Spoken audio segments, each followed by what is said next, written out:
Hi, kiddos. Happy Wednesday. For those who were on earlier, thank you so much. It was so good to see y'all's faces, and I'm so happy we got to talk a little bit. Zoom calls only last about 40 minutes, so that's why it kicked us off, and I didn't warn you because we were playing our quizzies. So we'll remember that for next time to save our time so we can talk and hang out a little bit more. I'll be on again at 2 o'clock this afternoon if y'all need help with anything. Okay, so let's review the week, what we were talking about in our live Zoom call. This will help you guys answer the question for today. So for those who answered the question, I hope you got it right. Check over it. I'll look at it here momentarily to see. That way you got the right answer and a good grade. So checks. You looked at this Monday and Tuesday. A checking account is a deposit account in a financial institution, meaning a bank, that allows you to withdraw and deposit your money. So you're putting the money in, you're taking it out, things like that. Now this is a check, and hopefully you went to the website to practice writing these. It's a simple, basic layout. You have your date, you put the amount, you write the amount here, you have the date, the place you're writing it to, and then your signature. Now, a lot of people don't use checks nowadays. They just have their debit card and whip that out. So checks are mainly used for bigger amounts now. For example, I used a check when we bought our house because it was a giant amount of money. So you want to put that on they don't take that with a debit card. You have to put that with a check. So that links to your checking account, which is great. And it just pulls it out once they deposit that check. What comes with a check is a check register, or anytime you use your money and spend your money, you want to keep track of that. So a lot of people write down when they use and when they get money so they can keep track of it and not just keep looking at their bank account. Now, so many of these people these days have the app on their phone that shows them, okay, you spent this much money here, you got this paycheck here on your phone. But a lot of people, older people mostly, I would think, and I use it too sometimes, do a check registry where it's written on paper so I don't lose that paper. I don't have to keep looking at my phone. It's just in my wallet sitting there. So I would take a transaction, for example.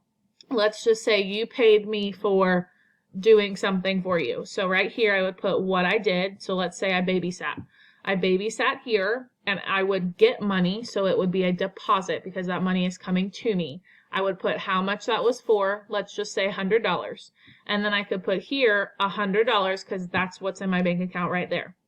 If I keep going on the next one, I could also put the date. And if it was a check, I would put the check number here. On the next line, I could put, I went to Target. So I'm going to put Target here and the date. I'm going to do a withdrawal because I am paying Target, whether it be with a debit card, a check, or with cash. It's coming out of your checking account. So you want to write that down on your check registry. So you're going to put, let's say I bought $20 worth of something at Target. So I'm going to put $20 here and subtract that from my $100. So then I would have $80 going on. So it just it keeps track, like I said, over and over. Now, today you're looking at a credit report. A credit report is a summary of how you have handled your credit accounts. Credit accounts being credit cards, if you've bought big things like a house or a boat or land, anything big like that. Credit reports are used by lenders and creditors to help decide whether you're good for getting that money. So when you do go buy a house, you'll have to have a credit report that'll show your credit number. And I'll show you that in a moment. It'll show you your credit number. If it's a higher number, that means you're reliable with paying things back, with making sure that everything is up to date. Anything that shows your character as a person paying off money and being able to get that money. It kind of shows if they can trust you with how much money they're giving to you. So you want to make sure your credit is kind of high so that way it shows, okay, I know how to pay back my money. I know how to not spend overly. I know how to do this, this, and this. So they're saying, okay, you're good for it. Now, a credit report can be retained, which means somebody can hold that credit report on you for 7 years, but you can get it pulled, which means you can go to Credit Karma or Credit Genius, some of those places online, or even your bank. They can pull it once a year. So you can go in and say, hey, I'd like to see my credit right now and see where my number is, to see if I need to pay some things off. Because if you have a lower credit number, you may have a bunch of credit cards in your name. So that means that you haven't paid them off. You're just kind of letting them sit there. You're not using them the right way. It's kind of a big process to have a credit card and a credit report. So make sure before you get one later down the line that you've kind of researched and find the right one for you. And you'll get that once you get older. But your credit report will look something like this. It's kind of like a report card for your money. So this shows me that they've been great at turning things in and paying things off on time, but they may not be so great over here on this credit card because they got a D grade. So it's kind of like a grade report for adults. It can look in different forms, but you want a higher number. So if someone showed up with like lower than a 500, even a 600 maybe, that may be because they have a couple credit cards or they had to take some things out against their name, so they weren't able to pay those back. So this probably isn't the best credit score. You want a higher credit score so they see your credit history, your debt data, your debit usage, those things to show that you're reliable. Now, tomorrow, you're going to be watching a video of me talking about my college. There's two types of colleges y'all are going to look at tomorrow. One is the traditional college. You go someplace or you go online, even those things. You get your 4-year degree in business and teaching and things like that.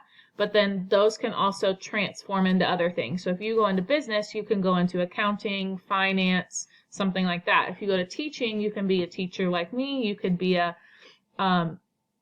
counselor like Mr. Dixon, you could be a principal like Miss Kaiser, and you can go to different things. Then you have a vocational school. Those are things like a chef, a garage person, somebody who works on cars, construction worker, somebody who works on something else, but these are all skills that you have. Sorry, I'm having a brain fart right now. But they're skills that you go and get trained in. So if you want to go and be a mechanic one day, you're going to go into this one school, this one college that helps you better yourself in that one field. So then you can go out and go directly to a garage and get a job. Or if you want to be a technician, so somebody that works on electrical things, going around and doing that, plumbing, those guys are vocational school skills. So you would go and get something for that one thing and then be able to go out and get a job right away.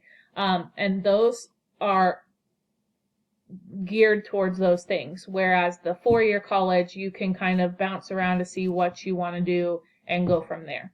So you'll watch a video of me and my experience at college, and then you're going to do a research project on which way you'd want to go. So this morning we watched and we talked about what we would want to do when we grow up. I heard a lot of people wanted to go into the military. Somebody wanted to do FBI. Somebody maybe wanted to be a teacher in there. So those are what you're going to research on for me and share with us what your experience might be as you do that research.